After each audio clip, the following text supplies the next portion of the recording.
હું મારી સરકારી સ્કૂલ છે ત્યાંથી થોડાક દાળ ભાત લેતી આવું મારા ભાઈ બહેન માટે, પણ લાવવા તો ન દે તોય પણ હું ગમે એમ કરીને મારા ભાઈ બહેન માટે લેતી આવું।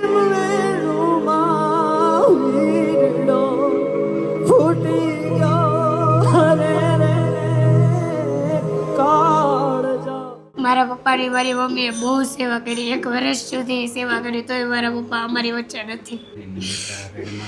હું સમજી શકું। તો પછી શું થયું હતું પપ્પાને દીકરા? પપ્પાને લીવર ફેલ થઈ ગયું હતું અને પેટમાં પાણી ભરાતું હતું, પીતા હતા ને એટલે। આજે ઓલા કે ને કે વ્યસનને લીધે નાના નાના દીકરા દીકરીઓ બેચારા બાપ વિનાના થઈ ગયા એમ, તો પછી ઘર પરિવારમાં કોણ કોણ રહ્યો છે મારો દીકરો? હું, મારા ભાઈ બહેન અને મારી મમ્મી। મમ્મી મહેનત કરે છે અમારી હાટું, અમને ભણાવે ગણાવે, અમારા યુનિફોર્મના ખર્ચા ઉપાડે, અમને ખવડાવે પીવડાવે, પણ નથી કામ થતું એટલું। પછી મમ્મી શું કામ કરે બેટા? મમ્મી રેડિયા કટિંગનું કામ કરે છે, એમાં બહુ ન કમાઈ શકે, 50-100 રૂપિયા કમાઈ શકે, ઘરમાં કંઈ ખાવાનું ન મળે, અને એકવાર તો મારી મમ્મીને દૂધ લેવાના પણ પૈસા નહોતા।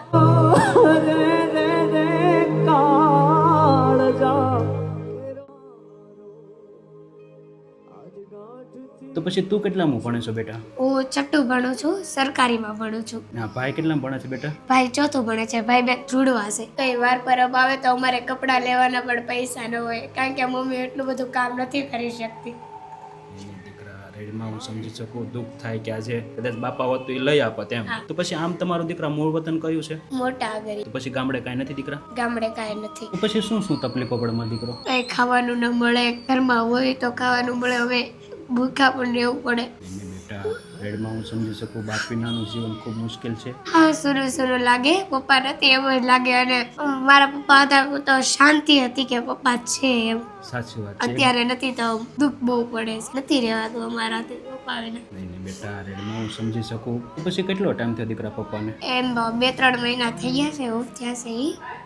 એટલે મેન તો ખાવા પીવાની તકલીફ હા હતી। હા, કાંઈ નહીં રેડમાં ને અમારથી જે પણ મદદ થાય ને બેટા એટલી મદદ કરવાની કોશિશ। તો બેન, આજની આ ખાસ રાશન કીટ છે ગ્લોઝર LLP એમના તરફથી આ આખી રાશન કીટ છે। બેન, તો શું કહેશો એમના વિશે? તમારો ખૂબ ખૂબ આભાર।